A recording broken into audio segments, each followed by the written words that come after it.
Hi and welcome. This is Homebody Rundown and I'm HR. In today's video, I'm going to discuss and show how I rearranged our food storage. To start with, I'm going back to last fall. This was the food storage that I had in the basement. It does not include the long-term food storage that I have in 5-gallon buckets. After the pandemic started, I watched a lot of food storage videos and decided to stock up on foods that we use more frequently. I focus on a few areas. I did not want a large variety of stored food. That just seemed like a lot to manage. I focus on fruits, tomato products, nuts, grains, pastas, and drinks. I don't like food in metal cans. Sometimes you can taste a metallic flavor, so most of the food storage items I get are in glass or plastic. The fruits I stock up on include applesauce, peaches, and raisins. Nuts are primarily peanuts and cashews. I have a variety of dried beans. They are mostly in 2-gallon buckets, but I also have some canned beans in glass jars like this that are ready to eat. I do have a variety of pastas, but I don't stock up too much on whole wheat pastas because they don't have as long of a shelf life. We eat a mostly vegetarian diet, but do include fish, so I have a decent supply of canned salmon. It has a very long shelf life. Drinks I like to stock up on include hot cocoa, fizzy waters, apple juice, shelf-stable milk, and gallon bottles of spring water. Other items here include maple syrup, soup, and canned green beans. My plan is to move all of this food storage upstairs so it's easier to use it up and more convenient. We also store all of our paper products down here, but they are so bulky they will have to stay in the basement. This is the pantry as of last fall. It's located on our main floor between the living room and the kitchen. It's fairly full, so it's going to be challenging to figure out where to put all of the food from the basement. Generally, I'm pretty on top of what I have and what needs to be used up. Periodically, I look through items in here just to make sure they're not expired. The motivation to rearrange all of this is primarily because we are having work done in our basement and I need to get all of the food upstairs anyway. Also, I am going to do a pantry challenge in January and February. It'll be nice to see what I'm working with. It's the beginning of the year and work is happening in the basement, so we have moved all of the food upstairs. Some of it has been crammed into this pantry, and almost all of the rest is just sitting on a bench and shelving unit in the living room, which is not ideal. The plan is to get all of that to fit into this cabinet that my husband built in our dining room. I did stick a few items in here when we emptied the basement, but primarily this has been a cabinet for kitchen overflow, storage containers, crock pots, and paper goods like paper plates. I noticed that the backing board on here is starting to pop off. I'm sure when I put stuff in here, I push against the back, so I need to get this thing unloaded so we can pull it out and secure the back with some screws. I have it about half unloaded and I am rather shocked at how much was stuffed in here. It's pretty much covering the entire dining room table. I have a nice collection of leftover holiday plates, so I'm going to set those in the kitchen to use them up.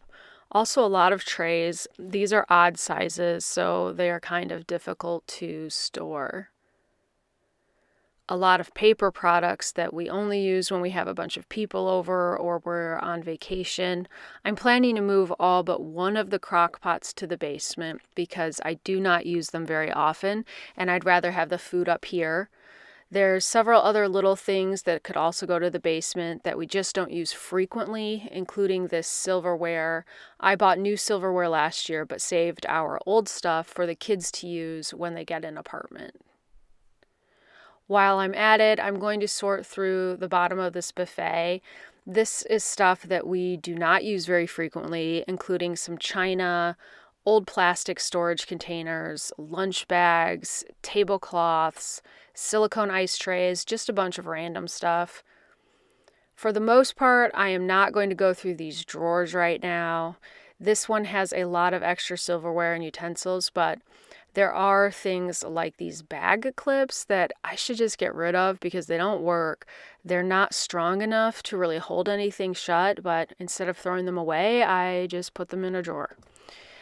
I did discover a good use for these crock pot warming bags, I guess you could call them. I don't travel with crock pots, so I've just been holding on to these bags for years, but I want to move the china to the basement and realized these are cushioned and would make good storage containers for fragile dishes, and I'm utilizing some old cloth napkins and towels to layer between the items. Filled both of these completely and still have more china. I had done a purge of kitchen items a few years ago, but I did find a few more items that could go to the Goodwill. Also got the paper items consolidated and organized.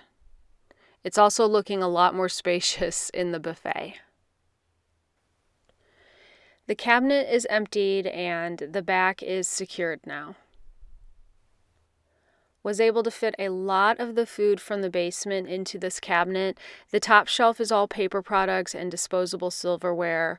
Also moved some items from the pantry in here like jams and mac and cheese cups, box items like snack bars and applesauce packs. There's no room in here for drinks, so those will have to be stored in the basement. Put the applesauce and a lot of the tomato products on the bottom shelf because they are very heavy. Honestly, it may be too much weight on some of these other shelves as well, so we may need to add some support later. Keeping some of the oversized trays in this cabinet because it's deep enough. By moving all of those items to the dining room cabinet, there is more room available here in the pantry, and this is where I want to move the 2-gallon buckets I use to store dry beans and rice. Those buckets are pretty heavy, so I plan to have them on the floor and the bottom shelf only. So got it emptied and vacuumed. Right inside the pantry, I have 2 IKEA shelves with wraps and baggies. I do not recommend this. They fall off all the time. Definitely need another bracket up higher. And here is the finished pantry. There's plenty of room in here now to restock items that we used up during the pantry challenge. Did a little rearranging on this wall as well. Moved a couple black metal shelves up higher so I would have room to add hooks underneath on this wall. It's a good place to hang up cotton shopping bags and paper bags that I reuse. They were originally just hanging on the door handles. Had room for all of the 2-gallon buckets and other storage containers I use for beans and rice. They are all sitting on the floor or the bottom shelf. Also kept room for 2 baskets. One is for potatoes and one is for onions. Organized all of these jars and other smaller items. I took the time to check the dates on the kidney beans and chickpeas and made sure to put the older ones at the front.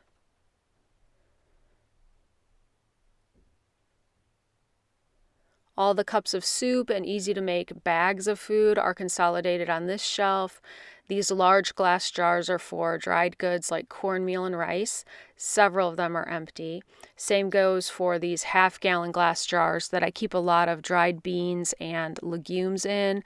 However, when I get my next Azure order, these will all get filled back up. Bulk spices are also in the pantry. I just don't have room in the kitchen for all of these. I try to keep lightweight stuff up high in case I drop it on my head, so mostly up here it's just crackers and chips. Been using this new organization for a couple months now and it's working out great, and I feel like I'm keeping better track of what we have on hand. Thanks for watching.